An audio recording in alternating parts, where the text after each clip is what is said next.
Yes, you read the title correctly. Well, have you ever been so stressed that you developed an autoimmune disease? Because that's what happened to me. So last year I had a pretty stressful year, and well, I started getting all kinds of symptoms. And then, was it last week? I think then, like last week, I actually got the diagnosis finally that I had celiac disease, which is an autoimmune disease. But no fear, because just because you're stressed doesn't mean that you'll develop an autoimmune disease. Don't worry. But also, you could. But I actually never knew this until I did some blood tests, during trying to figure out what was actually wrong with me. But I actually do have the gene that triggers celiac disease, but this gene, loads of people have it. Quite a lot of the Western population has this gene, and they don't end up having celiac disease. Not to worry anyone or anything like that, but the gene that I tested positive for was called HLA-DQ2, and there's another one as well that you can test positive for, which is HLA-DQ8, and both of these genes are sort of like indications for celiac disease and then type 1 diabetes. I don't have type 1 diabetes, so it kind of goes to show you it doesn't always happen. The genes aren't always activated for everyone. So you could be walking around with the gene and it could never trigger ever, because most people have the gene, or quite a lot of people have this gene, and they never have celiac disease. Obviously, so I never knew I had the gene, but then obviously mine was triggered through stress. Now I've heard some people, they get it after they've had like a stomach bug, or they've had a lot of antibiotic use, maybe they've had a bereavement, maybe they've been in surgery. So basically it's triggered. I think this is more anecdotal. I don't know if they've actually proven, but I mean, it has to be triggered by something, and there's plenty of people that say it was triggered by an event, so like a physical or mental stressor. So mine was obviously mental. I'm still trying to process the fact that I got so stressed I developed an autoimmune disease. Like, I'm still trying to process that. By the way, I have some notes. So basically, I had a stressful year. Last year was when I'd started developing the symptoms, so it was kind of around, the stressful year started around April of 2025, so we're in May 2026 at the time of this upload. I began having the most stressful year of my life, basically, and the stress has still not gone away in some respects. I'm still having a stressful time now, but basically in April I started coming to the end of my master's degree, and then around June, July and August, that was dissertation time. At the time, obviously, I was very stressed because I was doing my master's degree dissertation, and I was stressed also around the same time as I was coming to the end of my degree and doing my dissertation. I actually had my spaced out. I think I had 2 different ones, then my mum did one, but my autism assessments. So the master's degree dissertation alongside my autism assessments sort of made for a very stressful beginning of the year, essentially. Or well, it was actually more in the mid-year. And then I also had, and I still do, I also had some financial difficulties as well. So it was like, so I had academic stress to be assessed for autism late on in life, and then financial stress. And then during August it got really bad. That's when that August was the writing up period for my dissertation. It was a 12,000 word dissertation. I was sometimes doing 2,000 words a day. You know, I was doing a lot of work in August, and then on the 21st of August I actually got my autism diagnosis. And of course, you know, for some people getting late diagnosed with autism or ADHD, they find it very you know, it's good for them. They feel like a weight has been lifted off their shoulders. For some people it's like, oh well, here's the answers to why I was the way I was growing up. But for me, receiving an autism diagnosis at the age of, how old was I last year? I'm nearly 25, so 24, like I am now. Getting an autism diagnosis at the age of 24, you know, when I was basically at the end of my second degree, I was just thinking to myself, like, I could have had help my whole of my academic life if I'd have known I had autism. So it was kind of like, you kind of feel grief in a way. So I want to talk to you a bit about my symptoms as well, because when I first started getting these symptoms around July, I actually saw it around about in April. I went to the doctors because, you know, for years I've been very tired all of the time. Now I think that's just because I'm, you know, autistic and I get burnt out very easily. Obviously I didn't know for definite that I was autistic at the time. So in April I went to the doctors. I was like, I've been tired for years, help me. And the doctor was kind of like, because I talked to him about the fact that I've been losing weight on purpose, not like without reason, trying to improve my lifestyle, you know, eating good, getting all of the nutrients I can, you know, like I said, trying to lose the weight. But so I was tired all of the time, so they sent me for some blood tests, but because I was so busy I didn't get those blood tests done until July, I think it was.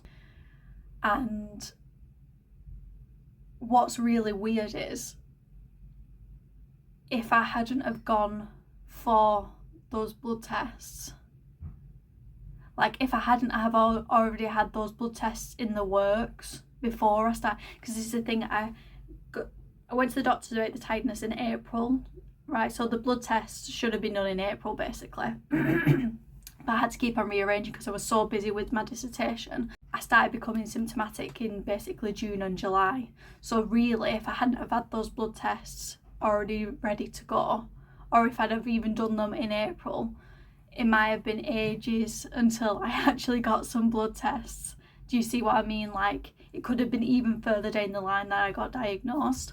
So really it was lucky that I'd gone to the doctors and said about the blood test, and I started to, you know, feel symptomatic before I actually got the blood tests done. My main symptom, the overarching symptom, the one that has plagued me the most, right? I would never ever have thought it was anything to do with celiac disease. You would imagine, and it is a very common symptom, that the main symptom would be constipation or diarrhea or like bloating, which I did have. But my main symptom, I kid you not, was feeling sick. And I don't mean like I've had a bit too much to eat, I need to lie down, I feel a bit sick, or oh, you know, I don't feel, I've just, you know, I feel a little bit sick. I mean, it felt like the worst feeling sick ever. Like, I was just so, it basically it felt like, so every single day, right? So this was from July up until now basically. So how many months is that? 9 months.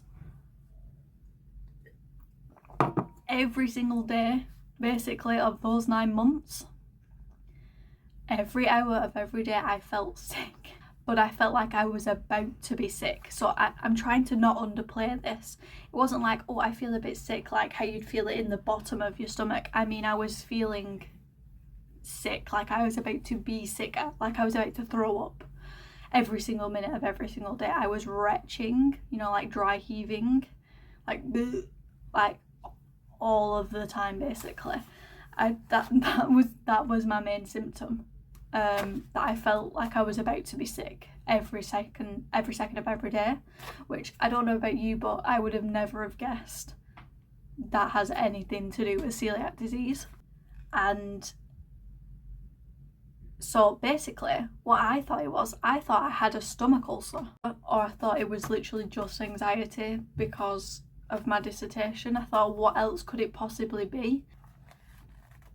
It's weird as well because when I was researching like autism, autistic traits, people's stories online, I literally kind of autistically researched everything, and what was common was people with stomach issues, like they'd had IBS or something.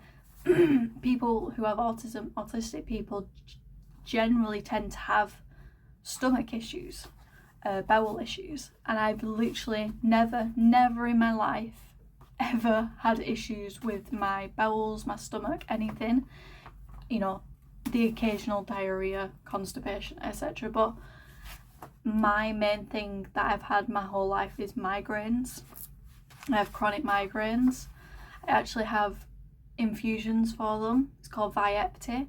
I get them done at Salford every 12 weeks, and because none of like the oral medications worked for my migraines, so I get IV infusions every 12 weeks for my migraines. So I was kind of like, that's kind of weird, because quite a lot of autistic people have stomach issues and I've never had any. And then a month before I was diagnosed with autism, I became symptomatic for what I then learned to be celiac disease. So yeah, basically I just thought it was stomach ulcer or it was anxiety. So I did have diarrhea, constipation. It was more constipation than anything, and a lot of bloating. I had stabbing pains in my tummy, but this wasn't, like I said, the most significant symptoms. These were the most significant symptoms for me. For me, it was the nausea constantly. Now, I've already been diagnosed with general anxiety disorder, but my anxiety got worse, which, yes, I was having a stressful year, so it would make sense, but it was even worse. Like, it was the most anxious I've ever been. And they do say that celiac can cause increase in anxiety, and I was also, it felt like I was getting more migraines and more headaches as well. This next bit's great, you know, like the SpongeBob meme where he's like, imagination. The sourdough incident. Yes, the sourdough incident, correct. So this was in August, I think. So because I've been working hard at doing my dissertation, me and my mum, we'd gone into Sainsbury's, and I thought, oh, Sainsbury's, because, you know, Sainsbury's is more of an upmarket supermarket, isn't it? I was like, oh, I'll get some fancy bread. I'll get a fancy sourdough loaf to celebrate, because I'd been so good doing my dissertation. I hadn't yet finished it, but I was like, I still want to treat myself anyway. So it wasn't sliced, so I could have as thick of a slice as I wanted to. I could have doorstop slices. I got a massive, crunchy, gorgeous sourdough loaf, and one night I was like, do you know what, I'm enjoying myself. I'm gonna eat half of the loaf. Note to self, I mean, not really note to self, but if you're having, you know, diarrhea, constipation, feeling sick all of the time, really try to figure out what it is that's an issue, so you don't do what I did, because that's how I figured out, or at least retrospectively, when the blood test came back, that it was the gluten.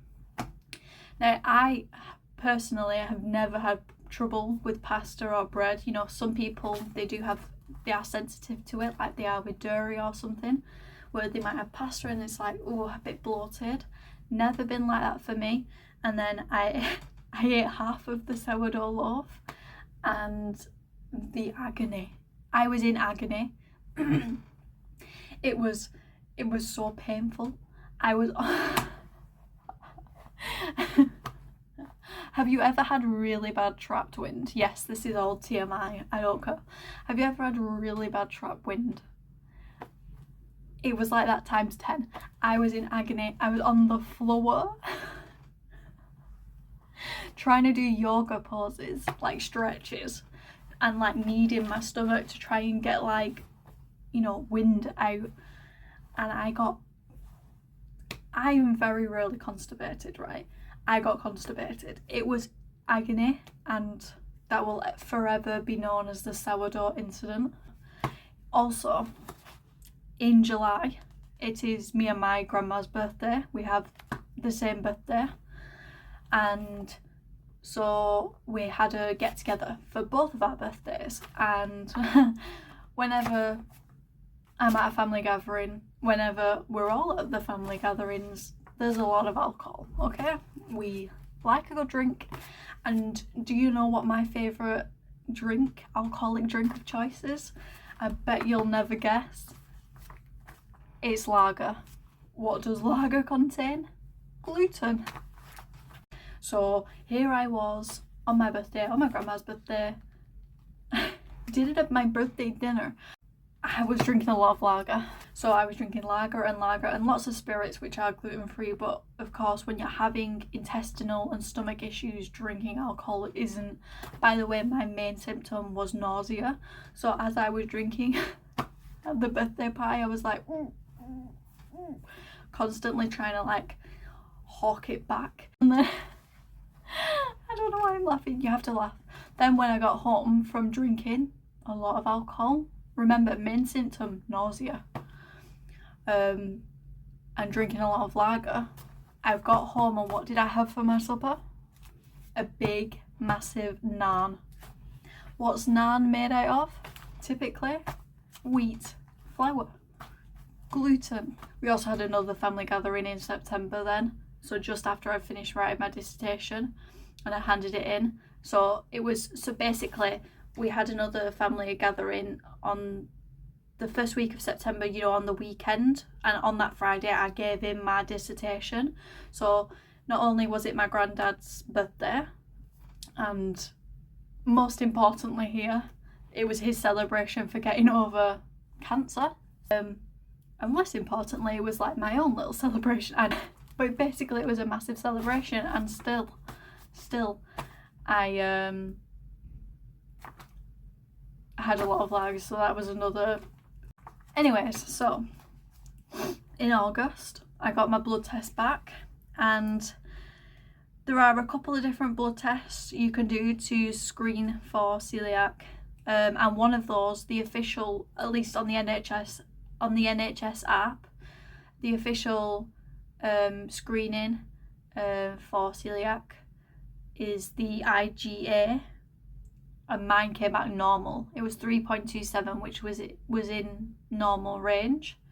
So the official celiac screen came back normal, but the other one they do is called a TTG IgA, so the tissue transglutaminase levels. That was high, so it should be between 0 and 14, and mine was 98.8. So I've never had a blood test come back so high in something, so I was worried. Got on the phone with the doctor. I had my mum next to me.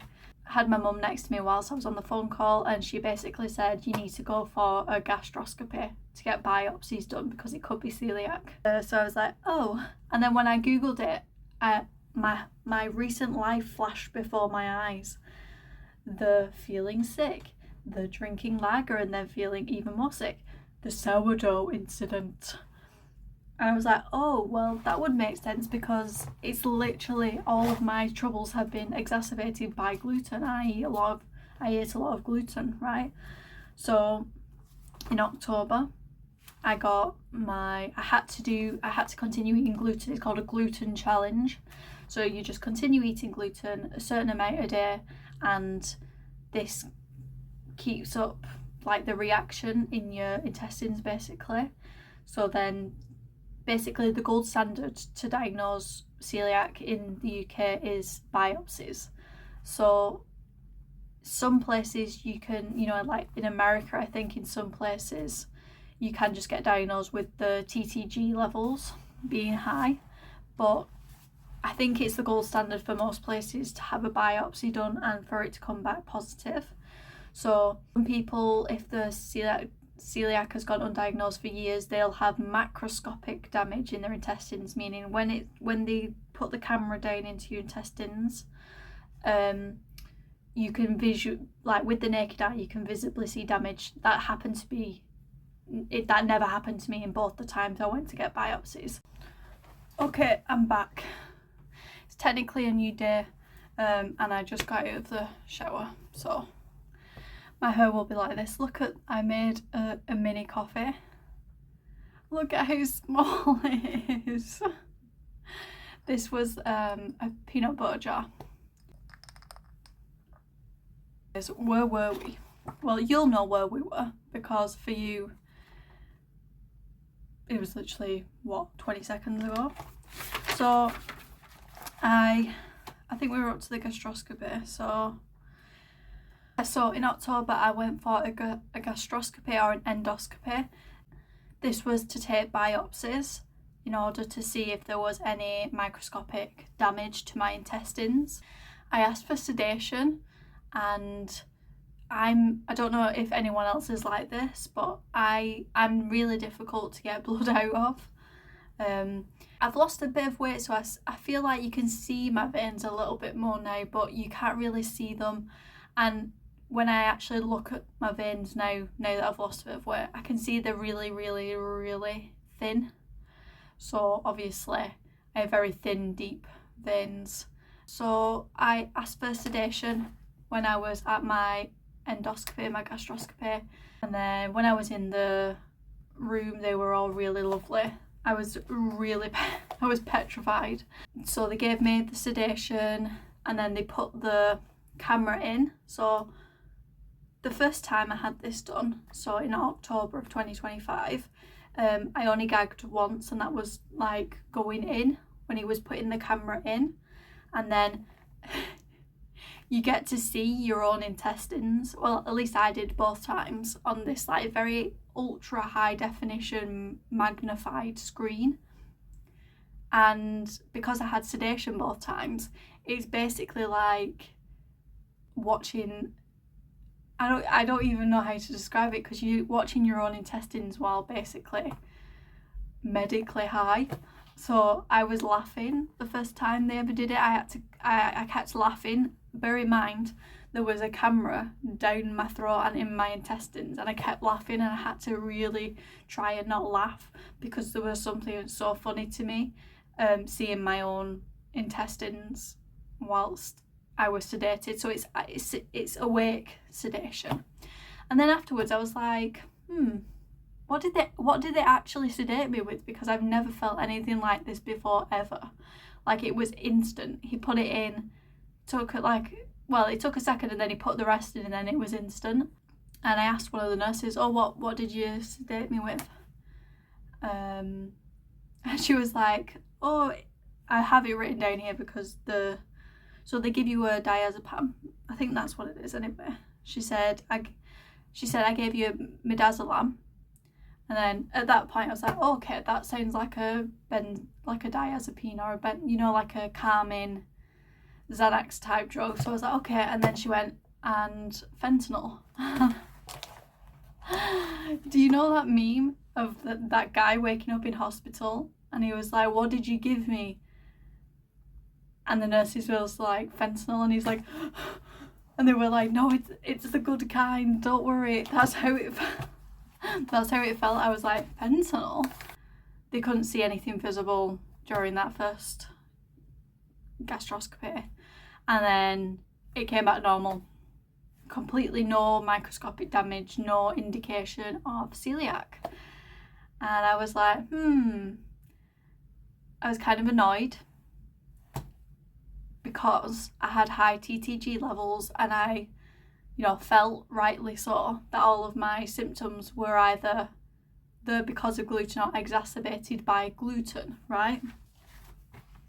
Anyways, so in February, because I think I was supposed to go in December to the consultant, but I got really ill in December. Well, when I say really ill, I mean I got a very bad cold, but it was, which actually now thinking about it, maybe the celiac weakened my immune system, maybe, because I felt very ill, you know, like ill, like my face was congested, like I literally couldn't sleep because my whole left side of my face was filled always with mucus. Anyway, TMI. So basically February, went to see the consultant. He's a specialist in gastroenterology. I'll say out of all of the medical experiences in this journey, this was probably the worst. In fact, the only bad one. This consultant, to be fair to him, he did, you know, make sure that I went for more blood tests, and I did a poo test. But now, bear in mind, I've told you I'm autistic, so when I research something, I research it. Now, obviously, I'm no specialist. He's the specialist. However, when we were there, you know, and my mum basically asked him, so why did she get a high TTG blood test then? And he said it was a false positive. Oh, well, he said it was probably a false positive. But then when I'd done my research, it seemed like a very, very specific test, like a very, very accurate test. Like, was it 96, 98, 99% accurate or something like that? So I kind of was like, And then when after the appointment, I went away and I actually researched, and all I could find that could give a false positive was if you had Hashimoto's, if you had heart or liver failure or problems, or if you had some other long-standing infection. And to my knowledge, I had none of those things, and still to this day I have those aren't things that I suffer with.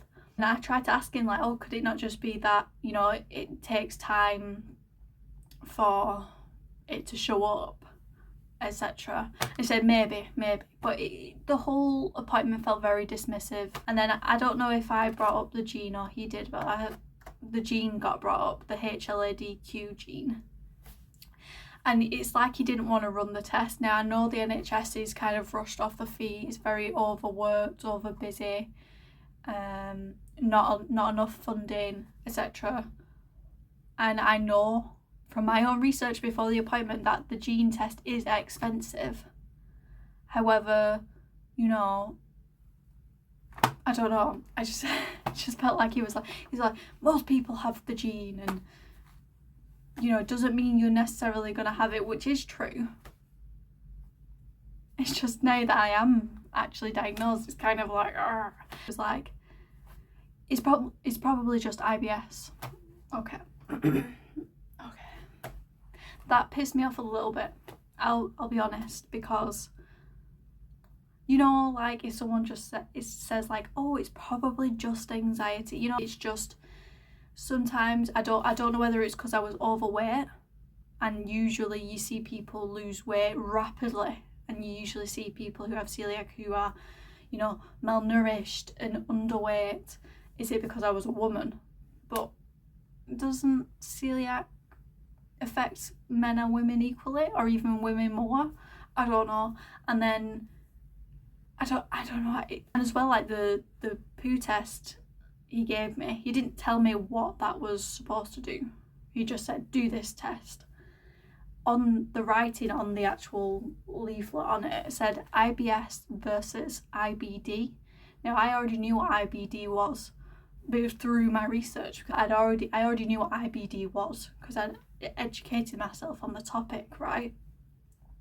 So I was like, this is to rule out Crohn's and ulcerative colitis, but he's not told me that. I've had to go away and realise that myself. Anyway,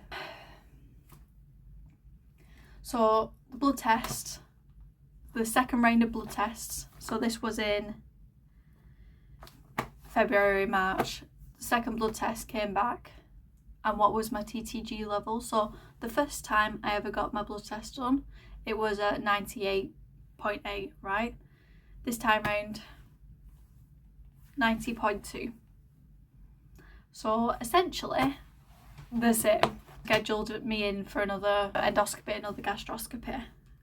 So I continued to eat gluten and I got sedation again. I will say I have very bad anxiety.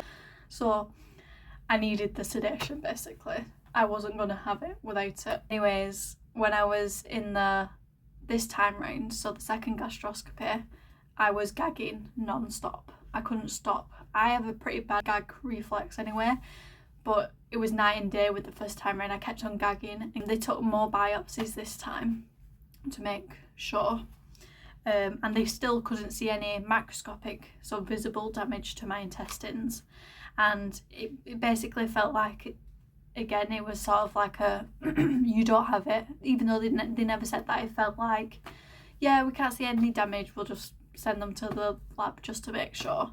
And that had a lot of acid reflux, which to me now is just an indicator of my now that I look back on it, that's like an indicator for me that it was probably because I had issues with my intestines and my stomach. And then May, the month we're in now, I got a message on not last Friday, the Friday before, I think, and I looked at my phone and woke up and it said, your DEXA scan has been arranged. I was like, DEXA scan? And then basically we had to wait till Monday then, but basically I was diagnosed. Yay! You don't know how happy I was to receive this. Now I know some people are like, how are you happy about a diagnosis? And you know, unlike the autism diagnosis, which because it was so overdue, I felt very down about it, or mixed feelings at least. With this I was like, yippee, because it was very validating, you know, that it wasn't just IBS. Anyways,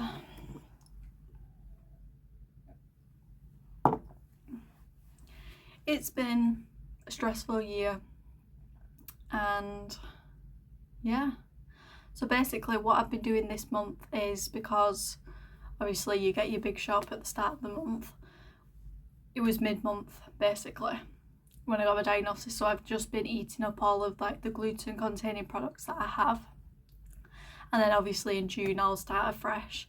And I'm also going to be making some videos about, you know, my first month eating completely gluten-free, etc. And I basically just wanted to sort of, you know, I basically just wanted to share my story, because yeah, I don't think there's much more I need to say now.